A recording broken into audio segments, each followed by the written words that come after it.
नमस्कार मेरे प्यारे साथियों, आ गए हैं फिर मैदान में और जान लुटा देंगे आपकी शान में। जी हाँ, बिल्कुल। रीजनिंग के लिए मैं प्रयासरत हूँ कि जैसा जितना भी मुझे आता है वो ज्ञान या जितनी भी जानकारी मेरे पास हैं, जितनी भी बारीकी से मैं रीजनिंग पढ़ सकता हूँ वो आप लोगों तक पहुँचा सकूँ। इसलिए रीजनिंग का आज नया टॉपिक लेकर के आया आप लोगों के बीच, और आज का अपना टॉपिक रहेगा एनालॉजी टेस्ट। एनालॉजी टेस्ट जो होता है, इसमें क्या प्रश्न आते हैं, कौन कौन से प्रश्न आते हैं, किस तरह के प्रश्न यहाँ पर आते हैं, प्रश्नों में करना क्या होता है, वो चीज़ अपन यहाँ पर देखेंगे। देखिए, एनालॉजी से मतलब क्या लेंगे अपन, इसका अपन अर्थ लेंगे तो होगा सादृश्यता। यानी सादृश्यता को अगर अपन दो टुकड़े करेंगे तो इसमें स अलग होगा और दृश्य अलग होगा और ता अलग होगा। ये तीन शब्द यहाँ पर बनेंगे, सदृश्य और ता अलग अलग यहाँ पर हो जाएंगे। देखिए, दृश्य का मतलब होता है देखना और स का मतलब होता है समान। दृश्य का मतलब होता है देखना, दिखाई देना, और यहाँ पर स का मतलब होता है समान। यानी जो आपको जितने भी ऑप्शन मिलेंगे प्रश्न के, 4 प्रश्न ऑप्शन मिलते हैं आपको, तो चारों में आपको समानता नज़र आएगी। चारों में आपको समानता नज़र आएगी। जी हाँ, बिल्कुल। आपको 4 ऑप्शन मिलेंगे तो 4 ऑप्शन में आपको क्या नज़र आएगी, समानता नज़र आएगी। बात करते हैं अपन टॉपिक क्या है आज का अपना, एनालॉजी टेस्ट। एनालॉजी का मतलब क्या होता है, सादृश्यता परीक्षण। सादृश्यता परीक्षण यानी एनालॉजी का मतलब होता है सादृश्यता, टेस्ट का मतलब परीक्षण। सादृश्यता जो शब्द बना हुआ है, इस शब्द का अपन ने टुकड़े किए तो टुकड़े कितने हुए, स प्लस दृश्य प्लस ता। स का मतलब समान, दृश्य मतलब देखना, और ता प्रत्यय है जो इसको और बढ़ावा दे देता है, यानी जिसका वर्णन करने में लगा होता है। चलिए, मैंने पहले भी कहा था, अगर आप किसी भी सब्जेक्ट में आप पढ़ते हैं, अगर उस टॉपिक जो उसका टॉपिक दिया गया है, शीर्षक दिया गया है, अगर आप उस शीर्षक का अर्थ ले लेते हैं, अर्थ समझ सकते हैं कि भाई इसका शीर्षक जो है कहना क्या चाहता है, इसमें क्या चीज़ें आती है, किस तरह के प्रश्न आते हैं, तो आपको प्रश्न करने में बहुत सुविधा होती है, बहुत आसानी हो जाती है। चलिए, सादृश्यता की बात कर लेते हैं। यानी स यानी समान, दृश्यता यानी देखना, यानी यहाँ पर जो प्रश्न दिए होंगे उसके सारे के सारे ऑप्शन आपको समान नजर आएंगे। समान का मतलब लगभग समान होंगे, उनमें से एक आपका ऑड निकालना पड़ेगा। जैसे अपन ऑड में आउट में करते थे, उसी तरह यहाँ पर एनालॉजी में भी आपको 4 ऑप्शन देंगे, उन 4 ऑप्शन में से एक अलग निकालना होगा। लेकिन यहाँ पर एक कॉमन चीज़ है, देखिए, एनालॉजी और एक दूसरा अपना टॉपिक है odd man out. Odd man out यानी विजातीय को छांटना। विजातीय को छांटना। साथियों, जो ये जो टॉपिक है दोनों, कुछ बच्चे होते हैं जो लगभग दोनों में कोई अंतर नहीं कर पाते। जी हाँ, बिल्कुल। वो कहते हैं कि नहीं, दोनों एक ही हैं तो अलग अलग कर रखे हैं, लेकिन इन दोनों में गहरा अंतर है। गहरा अंतर कौन कौन सा है, चलिए यहाँ पर आप पहले बेसिक अंतर जान लीजिए। बेसिक अंतर क्या है इनमें, जो एनालॉजी टेस्ट होगा इसमें तो आपको जो ऑप्शन दिए, जो प्रश्न मिलेगा उस प्रश्न में क्या करना है, और जो ऑड मैन आउट जो है उसमें आपको क्या करना है। देखिए, मैं बात करता हूँ यहाँ पर, ये पहला अपना एनालॉजी वाला अपन कर लेते हैं, एनालॉजी टेस्ट। उसके बाद यहाँ पर देख लेते हैं अपन ऑड मैन आउट। चलिए, ऑड मैन आउट की बात करते थे। यहाँ पर जो प्रश्न दिया होगा उस प्रश्न में आपको 4 ऑप्शन होंगे। सर, वो तो यहाँ भी 4 ऑप्शन ही होंगे, फिर अलग क्या है वो देखते हैं अपन, क्या है अलग। 4 ऑप्शन दिए होंगे, बिल्कुल 4 ऑप्शन दिए होंगे। यहाँ पर क्या होगा, ऑड मैन जो आउट होगा इसके 4 ऑप्शन में से 3 में समानता रहेगी। 3 ऑप्शन में समानता रहेगी। वो किसी भी तरह से हो सकती हैं, चाहे वो अल्फ़ाबेटिक हो, चाहे नंबर वाली हो, चाहे वर्ड वाली हो, किस तरह से हो सकती है। लेकिन इसके 4 ऑप्शन में से किन्हीं 3 ऑप्शनों में, या किन्हीं 3 जो आपको दिए जाएंगे ऑप्शन, उन 3 ऑप्शनों में से कोई ना कोई समानता जरूर होगी, उनमें कोई ना कोई संबंध होगा। एक को हटा दिया जाएगा जो अलग होगा। अलग कोई सा भी हो सकता है, जो अलग होगा वही आपका आंसर होगा। ऑड मैन आउट में तो ये मेन चीज़ है। एक बार फिर रिपीट कर रहा हूँ, ऑड मैन आउट से पहले का वीडियो मैंने अपलोड कर दिया, उसको आप देख सकते हैं चाहे तो। उसके बाद ऑड मैन आउट की बात करते हैं अपन। ऑड मैन आउट में जो 4 ऑप्शन दिए होते हैं, उन 4 ऑप्शन में से किन्हीं 3 ऑप्शन जो होते हैं, उन 3 में कोई ना कोई निश्चित समानता होती है। ये तो ऑड मैन आउट की बात हुई। और जिसमें समानता नहीं रहेगी, जो असमान होगा, वो क्या हो जाएगा, आपका आंसर हो जाएगा। सर, एनालॉजी टेस्ट में क्या होता है, यहाँ पर भी 4 ऑप्शन दिए जाते हैं, बिल्कुल 4 ऑप्शन दिए जाते हैं। फिर होता क्या है यहाँ पर, देखिए जो 4 ऑप्शन दिए हुए होते हैं तो इसमें 4 ऑप्शन में से एक सही होता है और 3 गलत होते हैं। इन 3 में कोई संबंध नहीं होता, इन 3 में संबंध होता है लेकिन इन 3 में कोई संबंध नहीं होता। तो फिर सर ऐसा तो सभी में होता है, 3 में कोई संबंध नहीं होता तो ये तो अलग टॉपिक हो गया।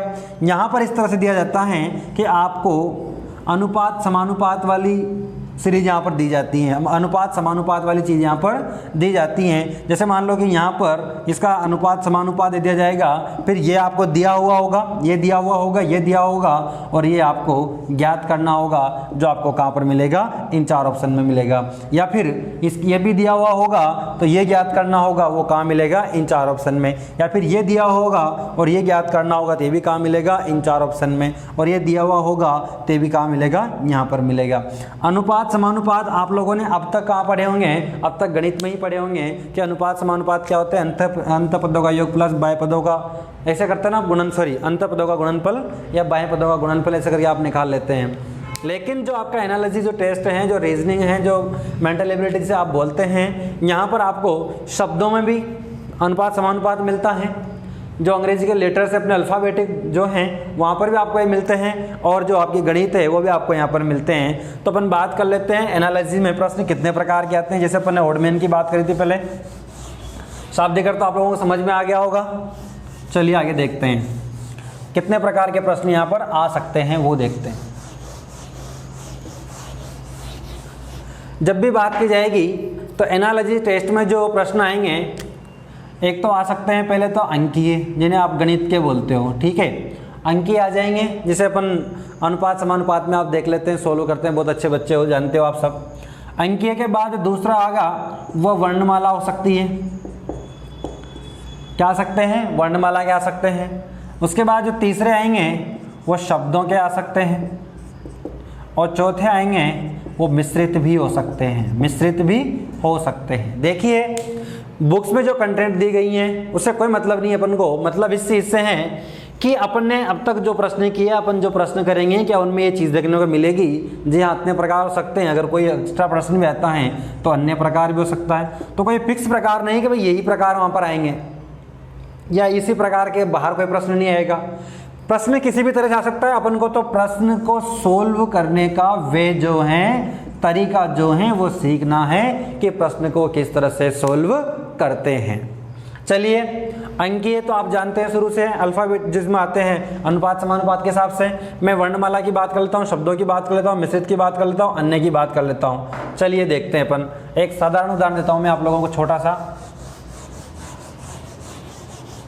देखिए प्रश्न नंबर 1 यहाँ पर है, यदि गाय घास खाती हैं तो, यदि गाय घास खाती हैं तो कुत्ता क्या खाएगा, कुत्ता क्या खाएगा। ऑप्शन देख लीजिए आप, ए बी सी और डी। देखिए यहाँ पर अपन लिखते हैं रोटी, उसके बाद दूध, उसके बाद बिस्किट, उसके बाद मांस, और इसका आपको यहाँ पर आंसर देना है। देखिए मैंने क्या कहा था, एनालॉजी टेस्ट करना है आपका, यानी आपको ऑप्शन सारे के सारे समान दिखेंगे। यानी यूँ कहें तो आपको लगेगा कि सारे ऑप्शन सही है, चारों ही सही है, लेकिन आंसर तो एक देना है, 4 थोड़े देना है। आंसर अपन को 1 देने हैं, 4 नहीं देने। देखिए प्रश्न क्या है, यदि गाय घास खाती है, यदि गाय घास खाती है तो कुत्ता क्या खाएगा। सर आपने तो अनुपात और समानुपात की बात करते उस तरह से प्रश्न आएगा, लेकिन यहाँ तो आपने लाइन लिख के दे दिया, तो यहाँ पर ऐसे आ सकता है ये प्रश्न, गाय अनुपात घास समानुपात कुत्ता खाली जगह और आंसर दें, ये वही ऑप्शन आ जाएंगे वापस। इस तरह से प्रश्न आ जाएगा यहाँ पर। तो इसका मतलब आप किस तरह से लेंगे इसको, देखिए ये प्रश्न इस तरह से भी आ सकता है और इस तरह से भी आ सकता है। अगर इस तरह से आया है तो आपको आसानी है, उसने दे दिया कि गाय घास खाती हैं, कुत्ता क्या खाएगा, तो ये तो बहुत आसान प्रश्न हो गया। लेकिन इस तरह से प्रश्न आता है तो गाय अनुपात घास, कुत्ता समानुपात क्या आएगा, और ऑप्शन में चारों दिए होंगे, ये रोटी, दूध, बिस्किट और मांस।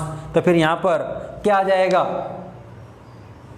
देखिए क्या आ जाएगा यहाँ पर, यदि गाय घास खाती है तो कुत्ता क्या खाएगा। तो आप यहाँ पर आंसर लगाएंगे, सर कुत्ता रोटी भी खाता है, हम तो डालते हैं कुत्ते को रोटी। अरे सर हमारा कुत्ता दूध पीता है, पता है। अरे सर मैंने देखा था एक गाड़ी में जो बैठा था ना, एक कार में कुत्ता, वो बिस्किट खा रहा था, कुत्ते तो बिस्किट खाते हैं। ये कह रहा सर हमारे, मैं उधर से आया था रास्ते से, तो एक मरे हुए जानवर को कुत्ता खा रहा था, मांस खा रहा था कुत्ता। सर यहाँ तो चारों ही सही है, फिर क्या किया जाएगा। ऐसे 4 ऑप्शन आपको लगभग समान इसलिए दिखाई दे रहे हैं, लगभग समान इसलिए दिए गए हैं कि यहां पर जो मुख्य खासियत है, जो उसकी मुख्य विशेषता है, उसको आप पहचानते हैं या नहीं पहचानते। यानी आप कॉन्फिडेंट होकर के आंसर देते हैं या तीर में तुक्का लगा देते हैं। कभी कभार तुक्के से निकलते हैं लेकिन हर बार तो नहीं निकलते। चलिए अब किस तरह से इसका आंसर सही दिया जाएगा। जैसे मान लो कि मैंने तो आज दिन तक कुत्तों को रोटी, दूध, बिस्किट, मांस खाते देखा है, तो क्या चारों आंसर लगा दूं? नहीं लगा सकता ना, एक लगाएंगे। तो वो एक आंसर मान लो कि मैंने डी लगा दिया साहब, कि कुत्ता मांस खाता है। बच्चे कहेंगे सर बिस्किट भी खाता है, दूध भी खाता है, रोटी भी खाता है। तो यहां पर अपन को देखना क्या है कि गाय जो है, क्या गाय रोटी नहीं खाती? खाती है। क्या गाय दूध नहीं पी सकती? पीती हैं। क्या गाय बिस्किट नहीं खा सकती? खाती हैं। लेकिन यहाँ पर गाय के लिए क्या दिया गया है? घास दिया गया है।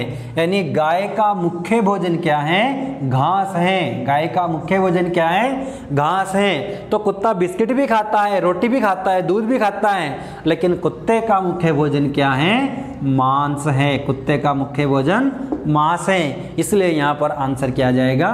डी आ जाएगा। क्या आ जाएगा यहाँ पर आंसर? डी आ जाएगा। मैंने क्या कहा था, एनालॉजी टेस्ट में क्या होता है, सारे ऑप्शन आपको समान नजर आते हैं, लेकिन यहाँ पर आपको बाज की या चील की नजर डालनी होती, बहुत बारीकी से की। हाँ यार अब आया समझ में, कुत्ता मांस खाएगा क्योंकि गाय घास खाती हैं। जबकि आप जानते हैं गाय रोटी भी खाती है, दूध भी खाती है, बिस्किट भी खाती है। गाय सब कुछ खा सकती है जो अपन उसको खिलाते हैं, अपन जो मनुष्य जो खाते हैं सारी चीज़ें, मांस को छोड़ के। मनुष्य तो जानवर से बदतर हो रहा है आजकल। हाँ, तो गाय घास खाती हैं तो कुत्ता मांस खाता है। इस तरह से यहाँ पर प्रश्न आते हैं। तो आप यहाँ पर किस तरह से आंसर दे देंगे? गाय, घास, कुत्ता, तो यहाँ पर आपका आंसर मांस हो जाएगा। आंसर क्या आ जाएगा यहाँ पर? मांस। लेकिन यहाँ तो लिख के दिया गया है कि गाय घास खाती है, कुत्ता क्या खाएगा, तो आपने दे दिया मांस खाएगा, ठीक है चलो।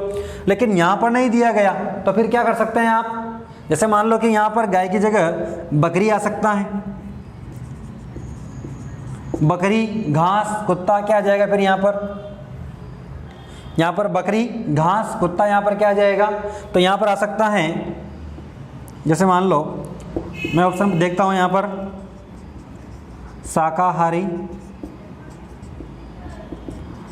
मांसाहारी, निराहारी, सर्वाहारी। देखिए बकरी, घास, कुत्ता, अब यहाँ पर इसको राइट लगाना है। साथियों गाइड में जो प्रश्न दिए होते हैं वो अभ्यास के लिए अच्छे होते हैं, अभ्यास आपको करने में मिल जाता है इसलिए। लेकिन एक चीज़ ये है कि जो भी टॉपिक आप पढ़ें तो उसमें अपने स्वविवेक से प्रश्न बनाने का प्रयास करें और उन प्रश्नों को सोल्व करके उन्हें समझने का प्रयास करें कि ये प्रश्न किस तरह से बना और किस तरह से सोल्व हुआ। तो इससे क्या होता है, जो अपने बेसिक होते हैं, जो इनकी कॉमन जो रूल होते हैं, उनको आप आसानी से समझ पाते हैं, या ऐसा समझ पाते हैं कि दोबारा भूलने का नाम नहीं लेते। देखिए किस तरह से अपन ने समझा यहाँ पर कि जैसे मान लो यहाँ पर गाय थी जो घास खा रही थी, कुत्ता क्या खाएगा? मांस खाएगा, ठीक है, हो गया था अपना। उसके बाद अगर प्रश्न बदल के इस तरह से आता है कि बकरी अनुपात घास समानुपात कुत्ता, तो यहाँ पर खाली जगह है और नीचे 4 ऑप्शन दिए हुए हैं, बताइए क्या लगेगा? तो देखिए यहाँ पर शाकाहारी, मांसाहारी, निराहारी और सर्वाहारी 4 ऑप्शन दिए हैं। तो यहाँ पर अब क्या आएगा, तो आप इसको किस तरह से लगा सकते हैं? अब देखिए यहाँ पर जो आएगा, अगर बकरी में घास लिखा हुआ है तो यहाँ पर ऑप्शन इस तरह से नहीं आएंगे। अगर इस तरह से ऑप्शन आ रहे हैं तो फिर यहाँ पर बकरी के लिए शाकाहारी लिखा हुआ आएगा, शाकाहारी लिखा हुआ आएगा। बकरी के लिए क्या लिखा हुआ आएगा? शाकाहारी। अगर इसकी जगह घास भी लिखा हुआ जाता है तब भी कोई दिक्कत नहीं है। आंसर तो कुत्ते का, तो अपन को आंसर किसका देना है? कुत्ते का देना है। लेकिन यहाँ पर क्या होता है, इनके बीच अपन को एनालॉजी टेस्ट के अंतर्गत इनके अंदर रिलेशन अपन को शो करना होता है, रिलेशन एक जांच करनी होती है ताकि इसका आंसर अच्छे से दे सके। तो इस तरह से अपन ले सकते हैं कि बकरी घास खाती है तो कुत्ता शाकाहारी खाता है। शाकाहारी तो कोई चीज़ होती नहीं है, मांसाहारी होता है, कैसी कोई चीज़ नहीं होती है। तो अपन क्या लेंगे कि अगर बकरी शाकाहारी है तो कुत्ता होगा, हाँ ये से बैठता है। इसलिए यहाँ पर गाय जो है, बकरी है, उसके साथ घास आने की संभावना कम है। संभावना किसकी है? शाकाहारी आने की। घास अगर यहाँ पर आता है तो यहाँ पर ऑप्शन लगभग ऐसे आएंगे जिससे आप देख सके कि बकरी ये खाती है तो कुत्ता ये खाएगा। खाता है तो खाने वाला आएगा। अगर उसकी एक जाति दी गई है, कोड दिया गया है, तो उस कोड की फिर यहाँ पर भी एक कोड आता है। तो अपन यहाँ पर देखते हैं कि बकरी शाकाहारी है। किस तरह से अपन को सोल्व करना है? बकरी शाकाहारी है तो कुत्ता होगा शाकाहारी, सर नहीं होता। निराहारी, सर नहीं होता। मांसाहारी, हाँ होता है। सर्वाहारी, हाँ होता है। देखिए यहाँ पर आपको शाकाहारी तो कुत्ता होता नहीं है, चलो इसको हटा देते हैं अपन। निराहारी क्या होता है? जो खाता ही नहीं है कुछ। तो कुत्ता बिना खाए रह सकता है क्या? इंसान नहीं रहता तो जानवर कैसे रहेंगे? निराहारी हो नहीं सकता। मांसाहारी और सर्वाहारी आपको यहाँ पर समान मिलते हैं। आपको ऑप्शन में समानता दिखाई देगी, उस समानता को तोड़ना है आपको। जो ऑप्शन दिए गए हैं उनमें समानता होगी, उस समानता को तोड़ करके आपको जो एग्जिट आंसर होगा वो यहाँ पर देना है। किस तरह से देंगे? तो अगर आप इन चीज़ों के बारे में गहराई से सोच पाते हैं, अधिकता के साथ सोच पाते हैं, या फिर यानी यूँ कहें बहुरूप से सोच पाते हैं, यानी एक आधार से सोचा, अगर आंसर नहीं बैठता है दूसरे आंसर से तीसरे आंसर, जिस तरह अपन ओड मेन में सोच रहे थे उसी तरह यहाँ पर भी 4-5 तरीके से अपन को सोचना पड़ेगा। अगर सारे तरीके सोचने के अपन को वहीं लेके जाते हैं तो फिर आंसर वही सही होता है। अब यहाँ पर तय करना है कि कुत्ता सर्वाहारी है या मांसाहारी है। कुछ लोग तो कहते हैं कुत्ता सर्वाहारी है, कुछ लोग कहते हैं कुत्ता मांसाहारी है। लेकिन अपन को आंसर देना है तो आंसर बी डी थोड़े दे सकते हैं, आंसर तो या डी या बी दे सकते हैं। तो यहाँ पर देखना है कि कुत्ता मांसाहारी है, शाकाहारी नहीं। सॉरी, कुत्ता मांसाहारी है, सर्वाहारी नहीं। सर्वाहारी में क्या जाते हैं? शाकाहारी प्लस मांसाहारी मिलकर के क्या हो जाते हैं? सर्वाहारी। और सर्वाहारी अभी तक एक ही जानवर है, वो है इंसान। सर्वाहारी अभी तक एक ही जानवर है, वो है इंसान। कुत्ता मांस खा सकता है लेकिन शाखा नहीं खा सकता। यानी आप उसको पालक की सब्जी रख दो, कुत्ते को ले खा लेगा क्या? नहीं खाएगा। जी हाँ, तो कुत्ते का आंसर क्या आ जाएगा? मांसाहारी, यानी ऑप्शन बी आ जाएगा। इस तरह के प्रश्न यहाँ पर आते हैं। चलिए अगला प्रश्न से आपको जोड़ता हूँ मैं। साथियों, अगर आप लोगों को वीडियो देखने के बाद अगर लगता है कि सर आपकी आवाज़ तेज़ है या स्लो है, या आप बिल्कुल फ्लो में नहीं बोल पाते, या आप कुछ वर्ड गलत कर देते हैं, तो आप हमें कमेंट सेक्शन में बता सकते हैं। दूसरी चीज़, अगर आपको वीडियो अच्छा लगता है तो आप कमेंट अवश्य करें कि सर आपने वीडियो में ये कमी छोड़ी है, या फिर आपने ये वीडियो ऐसे अच्छा बनाया है, ये किया है। तो उससे हमें क्या है? प्रोत्साहन मिलता है, या हमें हमारी कमियों को दूर करने का मौका मिलता है। जी हाँ, चलिए आगे अपन बात कर लेते हैं। जैसे यहाँ पर अगला प्रश्न में ले लेता हूँ, प्रश्न नंबर 3, या नंबर कुछ भी लगा दो, उससे कोई इफेक्ट नहीं पड़ता। यहाँ पर रखता हूँ मैं तापमान, तापमापी,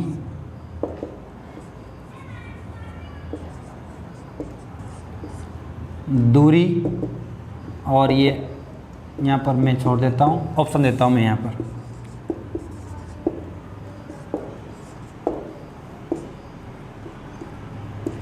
किलोलीटर, किलोमीटर, सेंटीमीटर और मिलीलीटर, मिलीलीटर।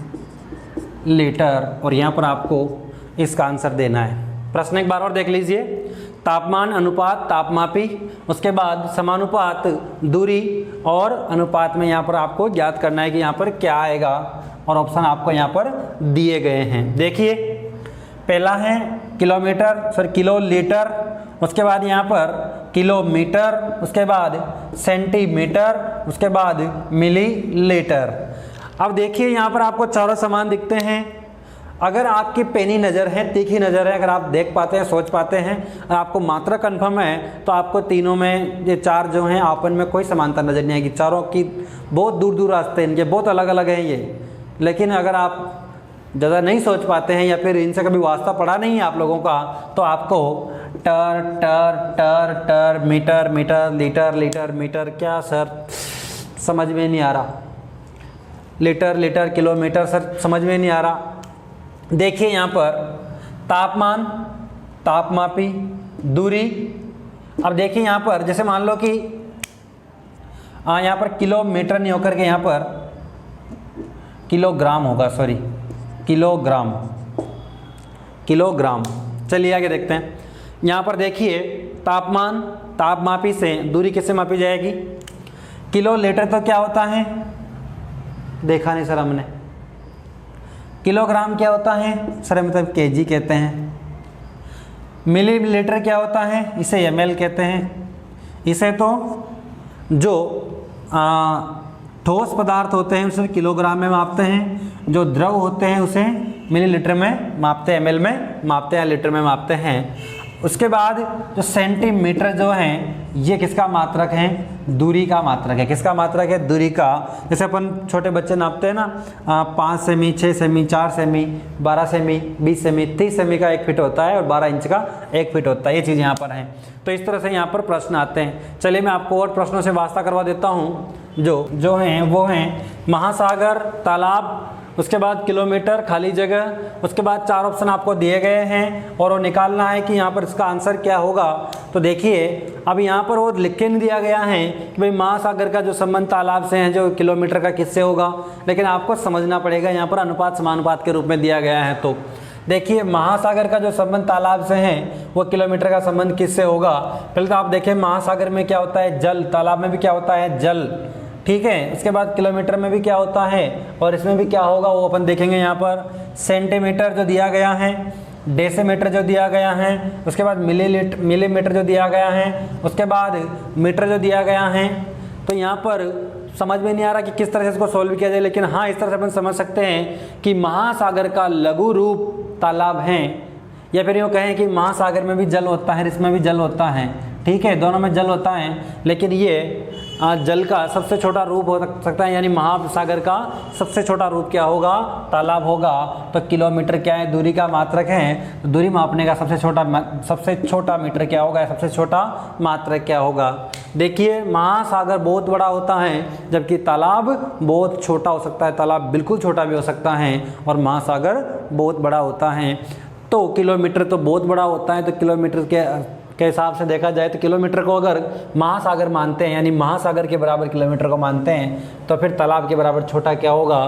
तो यहाँ पर देखते हैं क्या सेंटीमीटर होगा, क्या डेसीमीटर होगा, क्या मिलीमीटर होगा, क्या मीटर होगा यहाँ पर।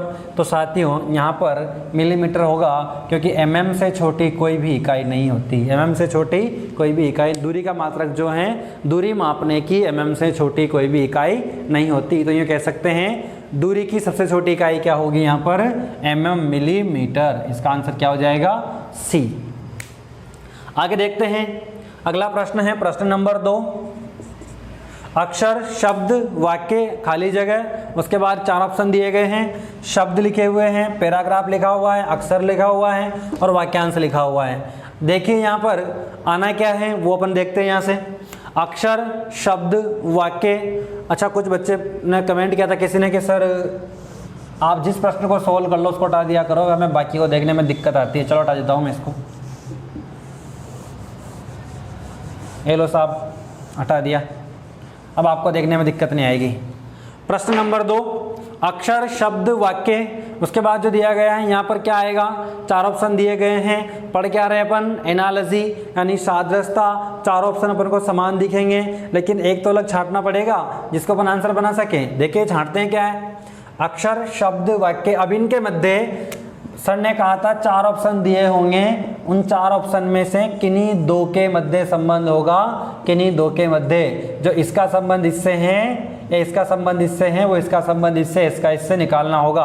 तो ये जो दिए गए हैं तो इसका संबंध जो इससे है, इसका संबंध इससे निकालना पड़ेगा, या फिर इसका संबंध जो इससे है वो इसका संबंध इससे निकालना पड़ेगा। तो देखिए यहाँ पर इसका संबंध इससे क्या है, अक्षर का शब्द से क्या संबंध हो सकता है, सोचिए विचारिए।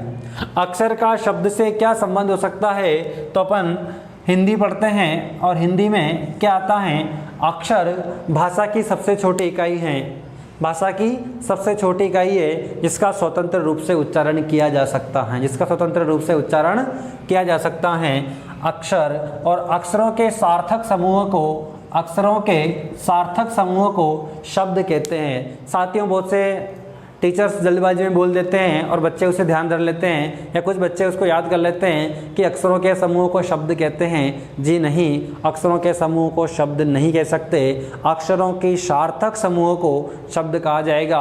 उसी प्रकार वाक्य की परिभाषा होती है कि शब्दों के समूह को वाक्य कहते हैं। जी नहीं, शब्द तो कोई से उठा के रख दो, वाक्य नहीं बनेगा, लेकिन शब्दों के सार्थक समूह को, जहाँ तक सार्थक शब्द नहीं जुड़ेगा वहाँ तक कोई राइट परिभाषा नहीं बनेगी। हाँ, आप 1 से 5 तक, 6ठी तक, 8वीं तक पढ़ते हो तो चल जाएगा, लेकिन अगर कोई टीचर के माइंड में आ गया कि नहीं यार ये तो गलत है, तो मुझे गलत निकालना है, तो फिर अगर आपने सार्थक नहीं लिखा हुआ तो आपका उसको गलत निकाल देगा। ध्यान रखना, अक्षरों के सार्थक समूह को क्या कहते हैं, अक्षरों के सार्थक समूह को शब्द कहते हैं, और शब्दों के सार्थक समूह को वाक्य कहते हैं। शब्दों के सार्थक समूह को वाक्य कहते हैं। और वाक्य के सार्थक समूह को क्या कहेंगे, जिस तरह से अर्थ निकलेगा यहाँ पर, तो क्या वाक्य के सार्थक समूह को अपन शब्द कहेंगे, क्या नहीं कह सकते, क्योंकि शब्द अपन ने पहले कह दिया। किसे कहेंगे शब्द अपन, अक्षरों के सार्थक समूह। देखो चारों अपन को हिंदी के लग रहे हैं, शब्द है, अक्षर है, वाक्यांश है, पैराग्राफ है, चारों अपन को हिंदी में लग रहे हैं चारों। हाँ, वो ग्रामर से जुड़े हुए हैं, लेकिन समझ में नहीं आ रहा चारों में, यानी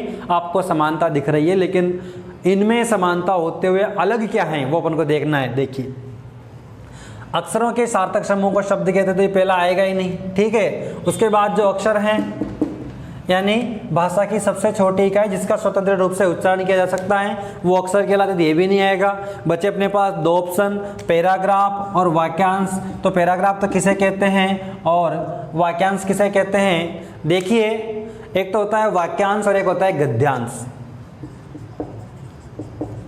एक होता है वाक्यांश, एक होता है गद्यांश और एक होता है पद्यांश।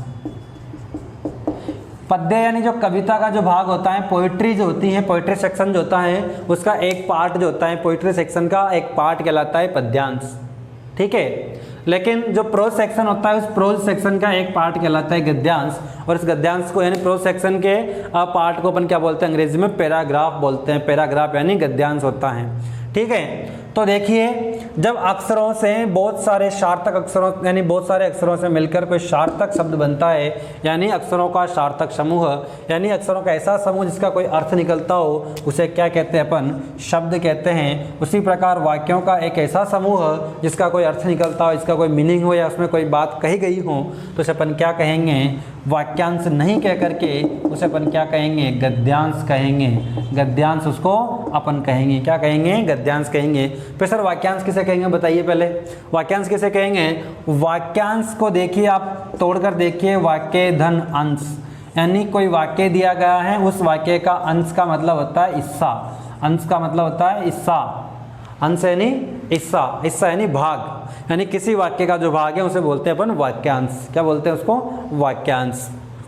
देखिए, ये बात क्लियर हो गई। यहाँ पर एक बार फिर देख लीजिए कि अक्षरों के सार्थक समूह को शब्द कहते हैं, शब्दों के सार्थक समूह को वाक्य कहते हैं, और वाक्य के सार्थक समूह को गद्यांश कहते हैं। यहाँ पर वाक्यांश और पैराग्राफ इसलिए दिया गया है कि बच्चों के दिमाग में जो हिंदी पढ़ते हैं उनके लिए पैराग्राफ नहीं बताया जाता, पैराग्राफ अंग्रेजी का वर्ड है, तो यहाँ पर क्या होना चाहिए, गद्यांश। अब गद्यांश उनको दिया जाता है तो डायरेक्टली यहाँ पर आंसर कर देंगे कि गद्यांश होगा, लेकिन उनका तो माइंड में गद्यांश पद्यांश ऐसे कुछ आता है तो उससे जुड़ा हुआ वाक्यांश दे दिया ताकि आपका प्रश्न गलत निकल जाए, और जो आपका गद्यांश है उसको इंग्लिश में ट्रांसलेट करके दे दिया पैराग्राफ। तो यहाँ पर आपको ध्यान रखना है, इसका आंसर क्या आ जाएगा, पैराग्राफ, ठीक है। चलिए आगे चलते हैं। साथियों, मेरा प्रयास यही है कि अपन को तो बस सीखना है, वो कहीं से भी सीखें अपन। जैसे मान लो कि अपन रीजनिंग पढ़ रहे हैं, सोचा था रीजनिंग पढ़ते पढ़ते अपन हिंदी पढ़ने लग जाएंगे, लेकिन जानकारी जो होती हैं वो सब तरह की अपन को जुटानी है, क्योंकि अपन वही विद्यार्थी हैं जिन्हें बीएसटीसी करनी है, पटवार करनी है, पुलिस करनी है, जो भी अपन को एग्ज़ाम देना है उस एग्ज़ाम में अपन को क्या है, रीजनिंग के साथ साथ हिंदी भी पढ़नी होती है। तो देखिए सब्जेक्ट को सबको साथ में लेकर चलना पड़ता है और समस्त सब्जेक्ट को साथ में लेकर चलने वाला आदमी सफलता की ओर अग्रसर होता है। अगला प्रश्न देखते हैं अपन, प्रश्न नंबर 3, बुद्धि, मूर्ख, जल। बुद्धि, मूर्ख और जल। देखिए बुद्धि, मूर्ख और जल, अब यहाँ पर क्या आएगा वो अपन को निकालना है। ऑप्शन दिए गए हैं तालाब, कुआं, नदी, रेगिस्तान।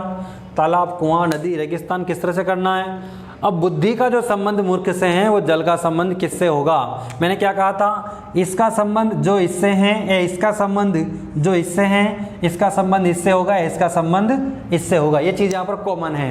एक तरीका आपका हो जाएगा सॉल्व करने का कि इसका जो संबंध इससे है, यानी यूँ कहें अपन कि जो बुद्धि का संबंध मूर्ख से है या मूर्ख का संबंध जो बुद्धि से है वो जल का संबंध किससे होगा या इसका संबंध जल से क्या होगा। देखिए यहाँ पर क्या आना चाहिए। अब अपन पहले तो इस चीज़ को पूरी तरह से सोल्व करने का प्रयास करें, इसको समझने का प्रयास करें कि इन दोनों के मध्य क्या संबंध है। जहाँ तक आप इन दोनों के मध्य का संबंध ज्ञात नहीं कर पाओगे इस प्रश्न को सोल्व नहीं कर पाओगे।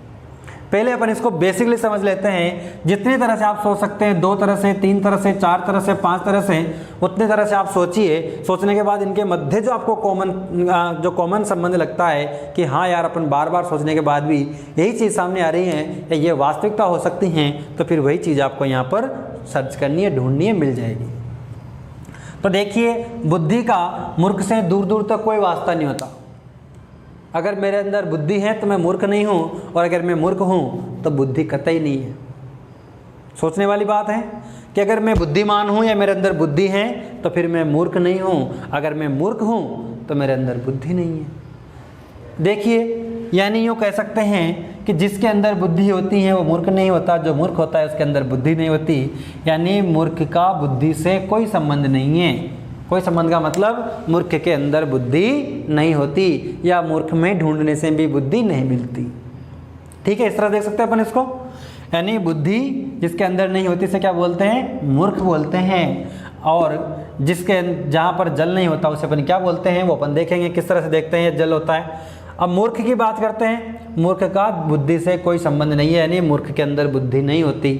अब यहाँ पर जल की बात करते हैं। तालाब के अंदर जल नहीं होता क्या सर? गर्मी के दिनों में तालाब सूखा रहता है, जल नहीं होता, लगा दो टिक। ऐसे नहीं होता सर। कभी कभी हमारे यहाँ तो क्या है, गर्मी के दिनों में कुआं भी सूख जाता है, कुएं में भी जल नहीं होता। फिर सर के कमज़ोर थोड़े हैं, सर भी तो गांव से हैं। मैं कहता नदी भी सूख जावे, नदी में भी पानी नहीं रहे, लगा दो नदी भी। हाँ देखिए यहाँ पर बुद्धि और मूर्ख, यानी मूर्ख में बुद्धि ढूंढने से नहीं मिलती, उसी तरह जल तालाब में ढूंढने से नहीं मिलता क्या? मिलता है। कुएं में नहीं मिलता क्या? मिलता है। नदी में नहीं मिलता क्या? मिलता है। रेगिस्तान में नहीं मिलता क्या? मिलता है, लेकिन न के बराबर। लेकिन न के बराबर, यानी यूँ सोच के चलिए कि जो संबंध बुद्धि का मूर्ख से हैं, यानी मूर्ख में बुद्धि नहीं होती, उसी तरह रेगिस्तान में जल नहीं होता। कुछ लोग कहेंगे सर मूर्ख में थोड़ी बुद्धि तो होती है, तो रेगिस्तान में भी थोड़ा जल तो होता है ना। ये तो है नहीं कि रेगिस्तान रहने वाले पानी के बिना जीते, पीते तो है ना पानी। हाँ, तो आप इसको किस तरह से सोच सकते हैं। पहली तरह से आपने सोचा कि मूर्ख का बुद्धि से कोई संबंध नहीं है, तो रेगिस्तान का जल से कोई संबंध नहीं है। सर मूर्ख में थोड़ी सी बुद्धि होती है, तो सर यहाँ पर रेगिस्तान में थोड़ा सा जल होता है। सर यहाँ पर जिसके अंदर बुद्धि नहीं होती वो मूर्ख होता है, तो यहाँ पर देख सकते हैं जिसके अंदर जल नहीं होता वो रेगिस्तान होता है। कितनी भी तरह से आप सोचिए, आप घूम फिर के वहीं जा रहे हैं, तो आपका आंसर वो सही हो जाता है। तो इसका आंसर क्या आ जाएगा यहाँ पर? डी आंसर सही आ जाएगा। क्या आ जाएगा? डी आंसर सही आ जाएगा। चलिए आगे देखते हैं साथियों। जो इस टॉपिक से रिलेटेड जितने भी प्रश्न हैं उनको आप करने से पहले आपको वहाँ पर कुछ कंटेंट दी गई हैं, उस कंटेंट को बार बार पढ़ें, याद करें, क्योंकि उसमें क्या है मीटर वगैरह, मात्रक वगैरह, संबंध, उनको रिलेशन वगैरह चीज़ें हैं वो सारी वहाँ दी गई हैं। तो जहाँ तक आप उनको बार बार नहीं पढ़ेंगे उनको अच्छे से आप याद नहीं कर पाएंगे, और जहाँ तक याद नहीं कर पाएंगे सोल्व भी नहीं कर पाएंगे। यूँ कहें कि कोई प्रश्न ऐसा आपके सामने आ जाता है जिससे आपका कभी वास्ता ही नहीं पड़ा, उसे सोल्व करने में समस्या होगी, लेकिन जिस प्रश्न को आपने एक बार देख लिया है, कर लिया है, उसे सोल्व करने में आसानी होगी। चलिए अगला प्रश्न देखते हैं। पुरुष, जीवनी, राष्ट्र, खाली जगह। अब देखिए यहाँ पर ये आप लोगों को करना है यार, किस तरह से करोगे, इसमें क्या देखना है, वही 4 ऑप्शन दिए गए हैं ए बी सी डी, तो इन दोनों में संबंध हैं, यानी इसका संबंध जो इससे हैं, यानी मैं इसको दोबारा लिखता हूँ यहाँ पर। सर ने क्या बताया था, सर का तरीका अपनाते हैं, देखें सर ने क्या बताया था, सर गलत बताते हैं सही बताते हैं, वो अपन यहाँ पर आजमा लेते हैं। ए अनुपात बी समानुपात सी अनुपात डी, ये दिया गया है, इस तरह से प्रश्न आता है, इस फॉर्मेट में प्रश्न आता है। तो हमेशा ए का संबंध जो बी से होगा या बी का संबंध जो ए से होगा, वही संबंध सी का डी से होगा या डी का सी से होगा। ये चीज़ आपको यहाँ पर नोटिस करनी है। इस तरीके से आप एनालॉजी के प्रश्नों को हल करेंगे। तो ये चीज़ आप यहाँ पर देखिए, जो ए का संबंध बी से है या फिर बी का संबंध ए से है, जो सी का संबंध डी से होगा या डी का संबंध सी से होगा। तो किस तरह से अपन निकाल सकते हैं यहाँ पर, पहले तो इस प्रश्न को सोल्व करने के लिए पूरा का पूरा इनके मध्य का जो संबंध है वो आपको बार बार कई तरीकों से सोच करके ज्ञात करना पड़ेगा कि किस तरह से इसका संबंध इससे बैठता है, इसका इससे क्या संबंध है। ठीक है, चलिए यहाँ पर क्या होता है, पुरुष जो हैं, जीवनी जो हैं, जीवनी जो हैं, पुरुष जो हैं, क्या जीवनी पुरुष का नाम है? नहीं यार, जीवनी नाम नहीं हो सकता। तो फिर जीवनी कोई औरत है क्या? ये भी नहीं हो सकता। हाँ सर, एक चीज़ ध्यान आई, जो पुरुष होता है यानी जो व्यक्ति होता है, जो इंसान होता है, उसकी क्या होती हैं, कथा होती हैं, जीवनी होती हैं, यानी उसके जीवन की जो गाथा होती हैं, जीवन की गाथा जीवनी कहलाती हैं। किसी भी व्यक्ति के जीवन की संपूर्ण गाथा जीवनी कहलाती से आप आत्मकथा कहते हैं। जो आत्मकथा तो क्या होती है, खुद के द्वारा लिखी जाती है, और जीवनी को कोई भी लिख सकता है। जैसे मैं पैदा होकर के मैंने मेरे जीवन में जो जो काम किए और मैं मर गया, फिनिश। अब मेरी स्टोरी किसी को लगी अच्छी कि यार वो बहुत अच्छा इंसान था, बहुत अच्छे काम किए थे, ये किया था, वो किया था, तो फिर वो अपनी लेखनी उठा करके लिखना शुरू करता है। फला फला परिवार में, इस जिले में, इस राज्य में पैदा हुआ, इतने पढ़ाई की, ऐसे ऐसे किया, इतने काम किया, इतना अच्छा किया, इतना बुरा किया, सारी चीज़ें उसने लिख दी, अच्छाई हो चाहे बुराई, सब उसने लिख दी पूरी की पूरी। मेरे बारे में जन्म से लेकर मृत्यु तक की अगर उसने मेरी कहानी लिखी है किसी और ने, तो जीवनी कहलाती हैं। लेकिन मैं खुद मरने से पहले मेरी जीवनी लिख के जाता हूँ कि यार ये मैंने ऐसे ऐसे किया, यहाँ तक ऐसा किया, ये किया, तो फिर वो मेरी जीवनी अगर मैंने लिखी है तो जीवनी क्या कहलाएगी, आत्मकथा कहलाएगी, यानी आत्म यानी खुद के द्वारा कही गई कहानी। तो पुरुष का जो संबंध जीवनी से है, वही राष्ट्र का संबंध किससे होगा? क्या नेता से होगा? जी नहीं होगा। क्या जनता से होगा? जी नहीं होगा। क्या भूगोल से होगा? जी नहीं होगा। इतिहास से होगा। इतिहास का मतलब होता है जो राष्ट्र है उसका उदय कब हुआ, सामने कब आया, किस प्रकार बड़ा हुआ, किस प्रकार विकसित हुआ, किस प्रकार उसका पतन हुआ, या वो पतन भी नहीं होता तो ये चलता है कि किस प्रकार अभी वर्तमान में कैसा चल रहा है। ये चीज़ यहाँ पर दी जाती है। तो आप लोग यहाँ पर क्या लगाएंगे, जो संबंध पुरुष का जीवनी से होता है वह प्रश्न राष्ट्र का किससे है, इतिहास से है। किससे है? इतिहास से है। साथियों चाहो तो मैं डायरेक्ट इनको पढ़ करके कि पुरुष का संबंध जीवनी से है और राष्ट्र का इतिहास से है लगा दिया, ऐसे बता सकता हूँ। लेकिन जहाँ तक मैं इस चीज़ को बार बार रिपीट नहीं करूँगा, बार बार नहीं दोहराऊंगा, वहाँ तक अपने मस्तिष्क पर जो पटल होता है यानी जो अपना मस्तिष्क होता है उस पर अपन इसको नहीं बैठा पाते। तभी तो अपन को बचपन की बात याद आती है, once upon a time, once upon a time, once upon a time, once upon a time, there बाजे करो करो करो करो करो, अपन याद करते थे। एक ही चीज़ को क्या बार बोलते थे, 5-6 बार बोलते थे। क्यों? क्योंकि अपने माइंड में फीड हो जाए, इसलिए मैं एक चीज़ को बार बार यहाँ पर रिपीट करता हूँ। चलिए आ जाएगा पुरुष का जीवनी और राष्ट्र का इतिहास। चलिए अगला देखते हैं।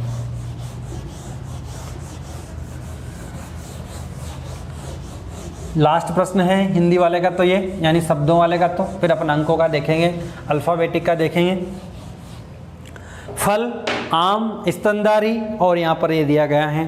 तो आपस वही सर वाले ट्रिक, इसका संबंध इससे जो है, इसका संबंध इससे जो है, इसका संबंध इससे होगा और इसका संबंध इससे होगा। तो क्या है, फल का संबंध आम से क्या है, फल एक जाति है, फल एक जाति है और इस जाति का हिस्सा कौन है, आम है।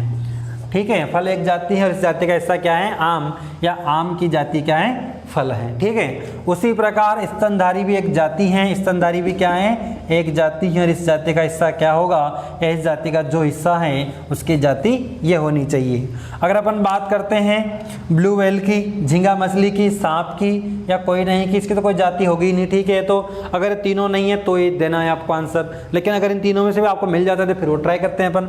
ब्लू व्हेल जो है, झींगा मछली जो है, सांप जो है, सांप जो है अब पहले तो अपन को समझना है कि फल क्या होते हैं जिन्हें अपन खाते हैं, जो पेड़ों पे आते हैं, स्वादिष्ट होते हैं, जो पोषक होते हैं। अपन किसी भी तरह से इसको अपन अंकन कर सकते हैं और इसका एक हिस्सा आम है। तो स्तनधारी किसे कहेंगे? स्तनधारी वे प्राणी कहलाएंगे, स्तनधारी वे प्राणी जो दूध देते हैं, जो दूध देते हैं। स्तनधारी किन्हें कहेंगे? वे प्राणी जो दूध देते हैं वो स्तनधारी कहलाते हैं। तो क्या सांप दूध देता है? हाँ सर, सांप दूध पीता है। अरे भाई, सांप दूध पीने की नहीं कह रहा मैं, दूध देने की कह रहा हूँ। सांप दूध पीता है मानते हैं, लेकिन देता है क्या? नहीं देता। जी हाँ, तो ये तो होना ही नहीं है। झींगा मछली जो है हाँ मछली तो है। मछलियाँ दूध देती है क्या? नहीं देती, लेकिन देती है। सांप मछलियाँ में दूध देती है, बताएंगे भाई आपको। झींगा मछली सब जानते भी नहीं है दूध देती, देखे भी नहीं है, तो हो सकता है देती हो, ये तो होगा ही नहीं। अब ये जो दिया गया है यहाँ पर जो ब्लू व्हेल हैं, तो ब्लू व्हेल क्या होती हैं सर? बकरी, गाय, भैंस, मछली क्या होती हैं सर? ब्लू व्हेल तो मछली होती हैं सर। जब दोनों मछलियाँ दी गई हैं, दोनों मछलियाँ आप जानते हैं मछलियाँ दूध नहीं देती, तो फिर आंसर इसका डी होना चाहिए। बात एक बार फिर ध्यान से सुनना, जब दोनों मछलियाँ दी गई हैं, दोनों मछलियाँ हैं और मछलियाँ दूध नहीं देती, तो इसका आंसर क्या होना चाहिए? कोई नहीं, यानी डी इसका आंसर आएगा। और आप लगा करके बड़े घरों से बाहर आके कह रहे हो आज तो जो प्रश्न आया था ना ब्लू व्हेल वाला, मैं करके आया हूँ उसको, उसमें एक आंसर आएगा कोई नहीं। भैया क्यों आएगा? इसलिए आएगा, वहाँ झींगा मछली था, ब्लू व्हेल था, मछलियाँ दूध नहीं देती। और दूध कौन देते हैं? स्तनधारी। तो स्तनधारी तो निकालना था, मैंने कर दिया, 100% कॉन्फिडेंट हूँ। लेकिन फिर पास में एक भाई साहब बोले मैं तो ब्लू व्हेल लगा के आया हूँ। क्यों? ब्लू व्हेल स्तनधारी है, क्या बात कर रहा है? अरे यार, मेरा तो गलत हो गया। गलत होना ही था, क्योंकि आपने ओवर कॉन्फिडेंट होने का रिजल्ट यही सामने आता है। इसलिए ओवर कॉन्फिडेंट होना ही नहीं है। जब भी जो भी प्रश्न करना, अनजान, अनपढ़, कमजोर समझ के करना। मन तो कहीं आवे को नहीं, मैं तो करवा की कोशिश कर रही हूँ कि आ जा तो बढ़िया ऐसे। तो यहाँ पर ब्लू व्हेल इसका आंसर आ जाता है। डी आंसर नहीं आकर के क्या जाता है? ब्लू व्हेल इसका आंसर आ जाता है। ब्लू व्हेल ऐसी मछली हैं जो स्तनधारी हैं। ब्लू व्हेल क्या? जब भी अल्फ़ाबेट वाले प्रश्न आएंगे तो आप क्या करेंगे? जब भी प्रश्न आता है तो वहाँ पर आप नंबर लगाएंगे। नंबर लगा करके अगर आप नंबर लगा लेते हैं तो इससे आपका प्रश्न आधा सॉल्व हो जाता है, यानी आपको बहुत आसानी हो जाती है। चलिए देखते हैं। यहाँ पर पहला दिया गया है BCDFGHLMN तो दिया गया है। तो यहाँ पर इसका नंबर लगाएंगे 2 3 4, इसके बाद 6 7 8, इसके बाद 12 13 14। अब नंबर लगाने के बाद अपन ने देखा यहाँ पर इनके बीच क्या संबंध है। हालांकि ये टॉपिक एनालिसिस जो दिया गया है इसके अंदर ये प्रश्न दिया गया है, लेकिन ये प्रश्न अपने अल्फ़ाबेट से ही हैं, तो घबराने की कोई आवश्यकता नहीं है। कुछ बच्चे हंस भी रहे होंगे कि सर ये तो अल्फ़ाबेट वाला है, आप यहाँ पढ़ा रहे हो, लेकिन यहाँ दिया गया यहाँ पे अपन इसको सोल्व करेंगे। चलिए देखते हैं। 2 3 4 5 गायब हैं, 6 7 8 कंटिन्यू हैं, 12 13 14 15 गायब कर दो, 16 17 और 18 कंटिन्यू लिख दो। PQR 15 16 17 18 कंप्लीट हैं। तो यहाँ पर आंसर क्या आ जाएगा? डी आ जाएगा। इतना ये यहाँ पर करना है। उसके बाद कंप्लीट है पहला प्रश्न, इसको हटा देता हूँ मैं। प्रश्न नंबर 2 की बात करते हैं अपन। प्रश्न नंबर 2 दिया हुआ है TUV इकाई, दहाई, सैकड़ा, हज़ार, 10,000, लाख में संख्या दी गई है। अंक हैं कुछ LMN, फिर यहाँ पर खाली जगह, फिर नीचे अंक दिए गए हैं। अगर अपन को इकाई दहाई में नहीं पढ़ते हैं और उसकी जगह अपन को ऐसे पढ़ते हैं कि जैसे मान लो कहा क्या गया है, इन दोनों में जो संबंध है वो इन दोनों में होगा, यानी इसका संबंध जो इससे है, इसका संबंध जो इससे है वो यहाँ पर निकालना है। तो इसका संबंध इससे क्या है? TUV 2 4 6। अच्छा, ये हो सकता है T का 20, UA 21 साल का और V2/2 22, यानी इसके नंबर दिए गए हैं। बहुत इजी प्रश्न हो गया अपना है। तो इसके नंबर देखें तो अपने यहाँ पर LMN, तो L का कितना होता है? 12, M का कितना होता है? 13, इसका कितना होता है? 14। सर आपने तो बोला पहले नंबर लगा के देखे थे, नंबर लगा लो। यहाँ पर T का कितना हो जाएगा? 20, इसका क्या हो जाएगा? 21, इसका क्या हो जाएगा? 22।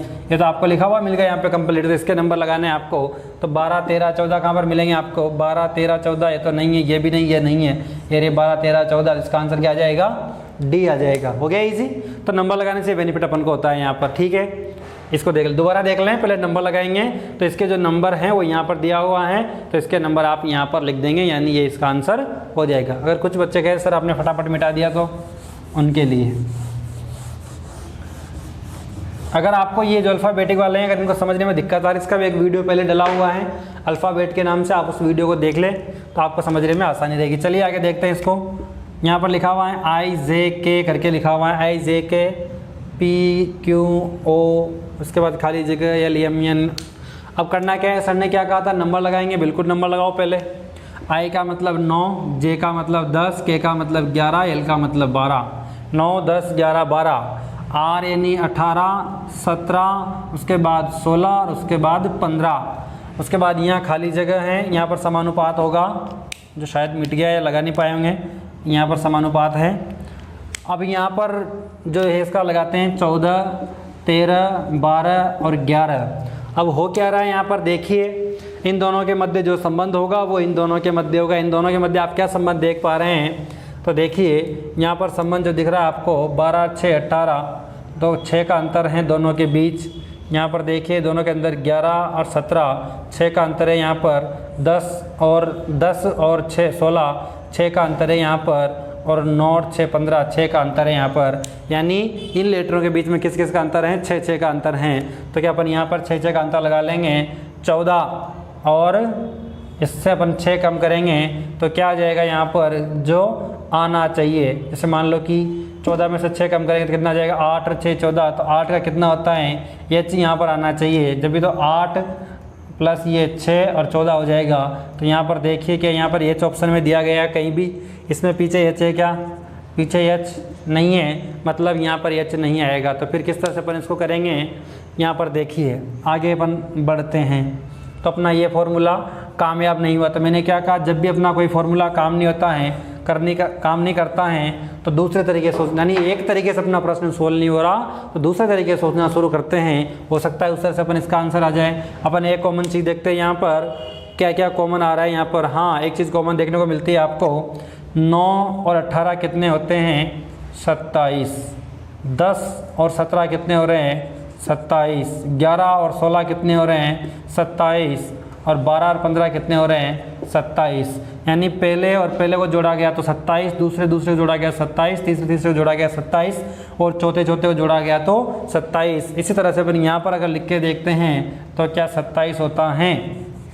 जी हाँ, ये 4 दिए गए हैं तो यहाँ पर अपन कोई 4 लिखते हैं। जैसे मान लो कि मैं लिख देता हूँ यहाँ पर 4, 1, 2, 3 और 4। अगर इनको जोड़ा जाएगा इन दोनों को तो यहाँ पर 27 होना चाहिए, जबकि इन दोनों को जोड़ा जाएगा तो यहाँ पर 27 होना चाहिए, और इन दोनों को जोड़ा जाएगा तो 27 होना चाहिए, और इन दोनों को जोड़ा जाएगा तो 27 होना चाहिए। 27 किस तरह से किया जाएगा, यहाँ पर 14 में कितने जोड़ेंगे 27 हो जाए, 14 में कितने जोड़ेंगे अपन यहाँ पर 13 जोड़ेंगे, तो 13 का क्या आ जाता है यहाँ पर, 13 का यम आ जाता है। क्या यहाँ पर पहला वर्ड कहीं पर यम है क्या, इसमें हाँ, इसमें पहला अपन को यम मिल गया है। ठीक है, हो सकता है ये यहाँ पर हो, तो आजमा के देखते हैं। यम के बाद 13 में कितने जोड़े, 14 जोड़े, यानी तो कितना हो जाएगा यन, 14 जोड़ने पे यन आ जाएगा।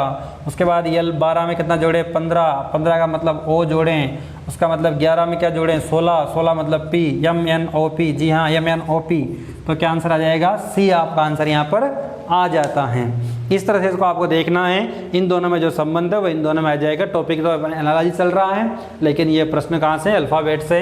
वहाँ पर कभी ऐसा प्रश्न नहीं आता कि ये जो प्रश्न दिया गया है कौन से टॉपिक से हैं, आपको तो प्रश्न सोल्व करना आना चाहिए।